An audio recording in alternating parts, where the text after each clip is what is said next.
दोस्तों ये वीडियो आप सभी के लिए बहुत ही इम्पोर्टेंट है। इस वीडियो में हमने रीजनिंग के और सामान्य ज्ञान के 25 बहुत ही महत्वपूर्ण प्रश्न बताए हैं जो एग्ज़ाम की दृष्टि से बहुत ही ज़्यादा इम्पोर्टेंट हो सकते हैं। तो वीडियो को अंत तक देखें और उससे पहले आप लोगों से रिक्वेस्ट है, चैनल को सब्सक्राइब नहीं किया तो चैनल को सब्सक्राइब कर लें और ऑल ऑफ नोटिफिकेशन पर भी क्लिक कर लें, जिससे आने वाली हर वीडियो की नोटिफिकेशन आपको सबसे पहले मिल जाए। तो वीडियो स्टार्ट करते हैं। तो पहला क्वेश्चन है, बहुत ही इम्पोर्टेंट क्वेश्चन है कि उस आकृति को पहचानिए जो दी हुई आकृति को पूरा करता है। तो ये प्रश्न आकृति है, यह एक उत्तर आकृति है। तो इसमें से कौन सा इसको अच्छे से कंप्लीट कर देगा। तो यहाँ पर ध्यान देने वाली चीज़ है कि यहाँ पर एक सर्किल बन जाएगा, तो ये समय है, तो ये चीज़ समय हो जाएगी, तो ये कॉमन है।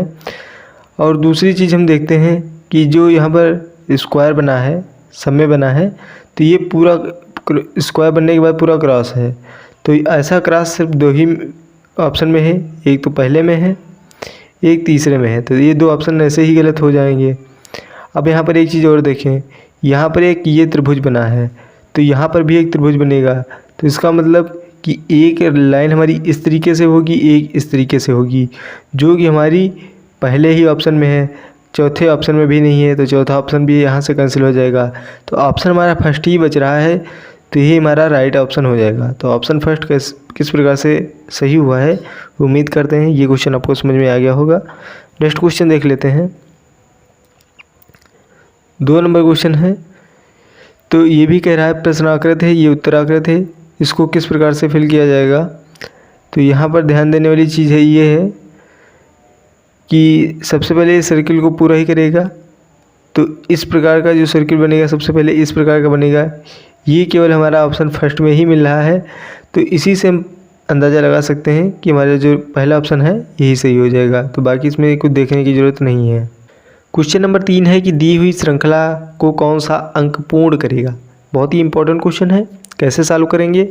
यहाँ पर देख सकते हैं 74 24, 78 20, 82 16, क्वेश्चन मार्क 12, इस प्रकार से संख्या दी गई हैं। तो अगर क्वेश्चन सीरीज को अच्छे से देखें तो क्या दिख रहा है कि यहाँ पर जो फर्स्ट डिजिट है ये 74 है, यहाँ पर 78 है, यहाँ पर 82 है, यहाँ पर क्वेश्चन मार्क है। और सेकेंड वाले में देखें 24 20 4 का डिफरेंस, 20 से 16 4 का डिफरेंस, 16 से 12 4 का डिफरेंस, 74 से 78 प्लस 4, 78 से 82 प्लस 4, 82 से प्लस 4 करेंगे तो कितना आएगा, 86 आ जाएगा। तो ऑप्शन हमारा फर्स्ट वाला सही हो जाएगा। उम्मीद करते हैं ये क्वेश्चन भी आपको समझ आ गया होगा, बहुत ही आसान क्वेश्चन। अगला क्वेश्चन भी बहुत ही आसान है, देख लेते हैं इसको। 6 से 18 है, फिर 36 108 216 648 1290, और फिर कौन सा नंबर इसमें गलत है ये बताना है।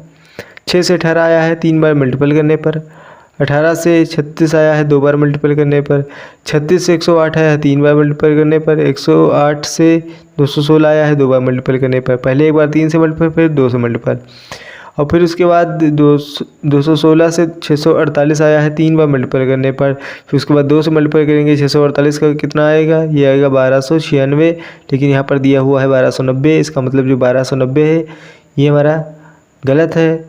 तो ऑप्शन हमारा क्या सही हो जाएगा, ऑप्शन सी वाला सही हो जाएगा। तो ये भी क्वेश्चन आपको अच्छे से समझ में आ गया होगा। 5वां क्वेश्चन है कि कह रहा है जिस प्रकार प्रवेश का संबंध निर्गम से उसी प्रकार निष्ठा का संबंध किससे होगा। तो विश्वासघात इसका राइट आंसर है, ऑप्शन बी। अगला क्वेश्चन है 6ठा क्वेश्चन, और बहुत ही इंपॉर्टेंट क्वेश्चन है।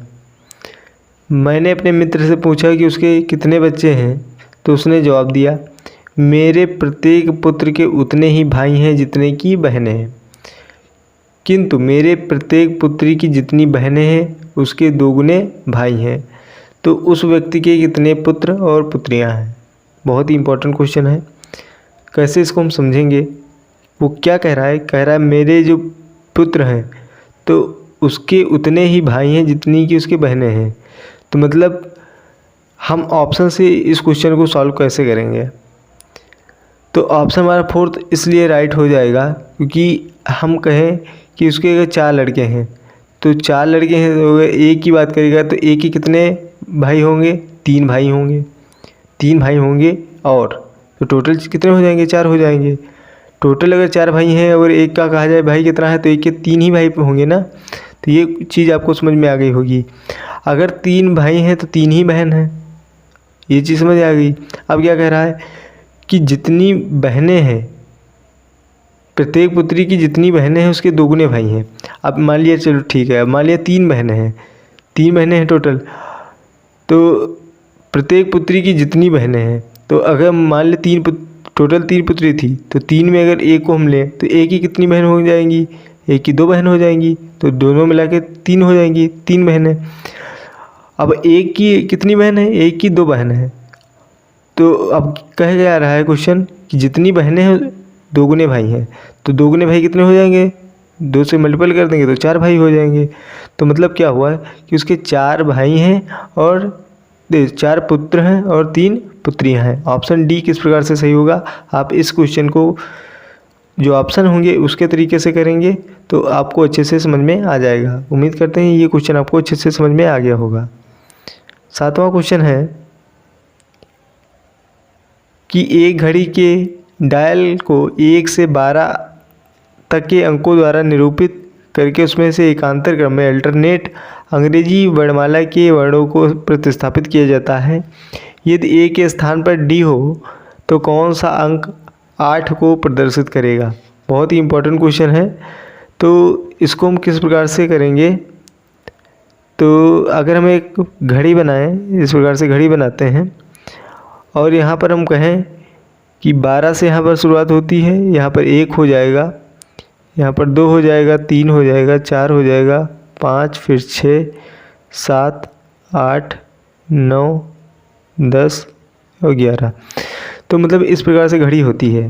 कह रहा है कि जो इसकी शुरुआत होती है 1 से, तो वहाँ पर हम डी से करते हैं। 1 के स्थान पर हम डी को लिख लेते हैं, 1 की जगह पर हम डी को लिख लेते हैं। उसके बाद कह रहा है कि 8वें नंबर पे कौन सी संख्या होगी। तो इस प्रकार से हम क्वेश्चन को कैसे सॉल्व करेंगे। और सबसे बड़ी चीज़ एक और चीज़ कह रहा है कि जो अंक है वो एकांतर क्रम में है। तो यहाँ पर अगर डी से शुरुआत हुई है तो यहाँ पर 2 की जगह पर क्या होगा, ई को छोड़ देंगे, फिर आएगा एफ, एफ के बाद आएगा जी को छोड़ देंगे, एच आएगा। अब एच के बाद आई को छोड़ देंगे, जे आएगा। फिर इसी प्रकार से एल यहाँ आएगा, एन यहाँ आएगा, पी यहाँ आएगा, आर यहाँ आएगा। तो 8वें नंबर की बात कर रहा है, तो 8वें नंबर पे हमारा कौन सा आएगा, ये आर आएगा। तो ऑप्शन डी इसका राइट आंसर हो जाएगा। तो ये भी क्वेश्चन बहुत ही आसान था, समझ में आ गया होगा। इसी प्रकार के रीजनिंग के क्वेश्चन आएंगे। नीचे दी गई अंक श्रृंखला में कितने 3 ऐसे हैं जिनके ठीक पहले 6 तथा ठीक बाद में 9 है। यहाँ पर थोड़ा सा करेक्शन कर लें, ठीक पहले 9 है, ठीक बाद में 6 नहीं है। ठीक पहले तो 9 है लेकिन ठीक बाद में 6 नहीं है।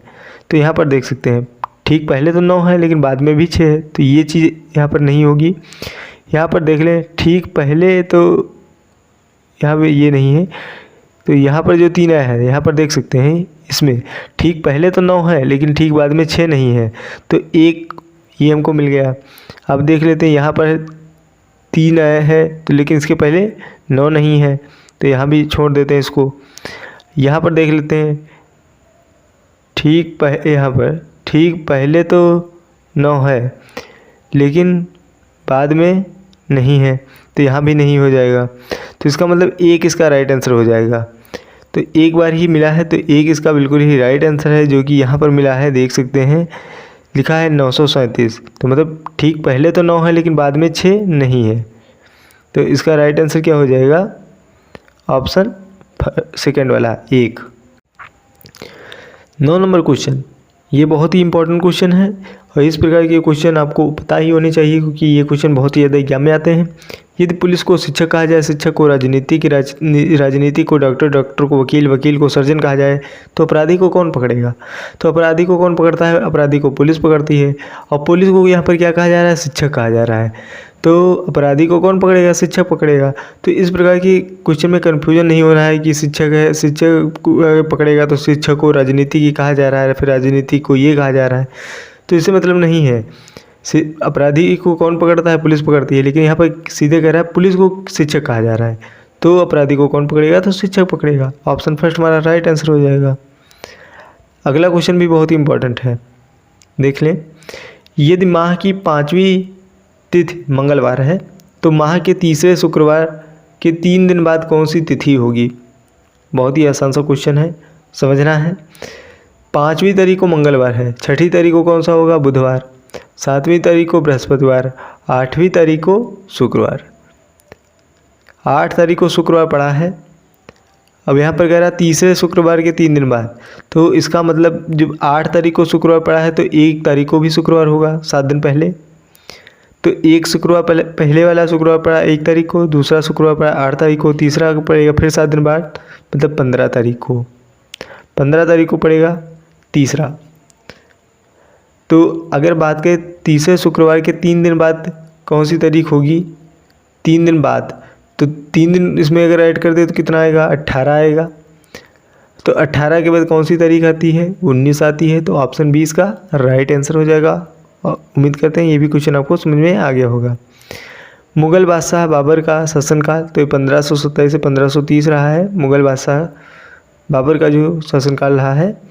क्षेत्रफल के अनुसार विश्व का सबसे छोटा देश कौन सा है? तो वेटिकन सिटी इसका राइट आंसर हो जाएगा।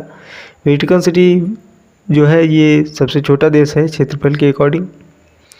किस ग्रह को पृथ्वी का जुड़वा कहा जाता है? तो शुक्र को, वीनस को कहा जाता है। अगला क्वेश्चन है, भारत की सर्वप्रथम महिला राष्ट्रपति हैं प्रतिभा देवी सिंह पाटिल, तो ऑप्शन डी इसका राइट आंसर हो जाएगा। पहली महिला राष्ट्रपति हैं प्रतिभा देवी सिंह पाटिल। 15 नंबर क्वेश्चन है, संविधान की 8वीं अनुसूची किससे संबंधित है? तो ये भी इम्पोर्टेंट क्वेश्चन है। प्रादेशिक भाषाओं की सूची है। हमने बहुत बार बताया है कि जो 8वीं अनुसूची है भाषाओं से संबंधित है, इसको जरूर याद कर लें। अगला क्वेश्चन है कि मंडल पंचायत की सिफारिश किसने की थी? तो अशोक मेहता कमेटी इसका राइट आंसर हो जाएगा। सिंधु घाटी सभ्यता का कौन सा स्थल सबसे पहले खोजा गया? तो ये खोजा गया था हड़प्पा। अगले क्वेश्चन की बात करें कि पृथ्वी कब सूर्य से न्यूनतम दूरी पर होता है? तो 3 जनवरी को न्यूनतम दूरी पर होता है। इसका राइट आंसर हो जाएगा ऑप्शन सेकंड। दिल्ली सल्तनत कब से कब तक हुई? तो 1206 से 1526 तक। अगला क्वेश्चन है, यूनाइटेड स्टेट ऑफ अमेरिका के प्रथम राष्ट्रपति कौन थे? तो जॉर्ज वाशिंगटन, ऑप्शन डी इसका राइट आंसर है। नेक्स्ट क्वेश्चन, सर्वोच्च न्यायालय के न्यायाधीश की आयु कितने आयु तक सेवारत रह सकते हैं? सर्वोच्च न्यायालय की बात कर रहा है, सुप्रीम कोर्ट की बात कर रहा है, यहाँ पर ये चीज़ याद रखना। तो ये होता है 65 वर्ष। ऑप्शन डी इसका राइट आंसर है। कौन सा ग्रह वाटरी प्लेनेट के नाम से जाना जाता है? वाटरी प्लेनेट, तो इसका राइट आंसर हो जाएगा हमारा पृथ्वी, अर्थ। 23 नंबर क्वेश्चन है, प्रति व्यक्ति आय निकालने के लिए राष्ट्रीय आय को भाग किया जाता है, किससे भाग किया जाता है? तो ये हो जाएगा देश की कुल जनसंख्या से। प्रति व्यक्ति आय निकालने के लिए राष्ट्रीय आय को देश की कुल जनसंख्या से भाग किया जाता है। अगला क्वेश्चन है कि गयासुद्दीन तुगलक ने किस साल में तुगलक वंश की स्थापना की थी? तो ये हो जाएगा 1320 में। थाईलैंड की मुद्रा बाहत, थाईलैंड की मुद्रा बाहत है। गयासुद्दीन तुगलक ने तुगलक वंश की स्थापना कब की थी? तो 1320 में की थी। तो उम्मीद करते हैं आज का वीडियो आप लोगों को अच्छा लगा होगा। वीडियो अच्छा हो वीडियो को लाइक करें, शेयर करें, चैनल को भी सब्सक्राइब कर दें। मिलते हैं नेक्स्ट वीडियो में।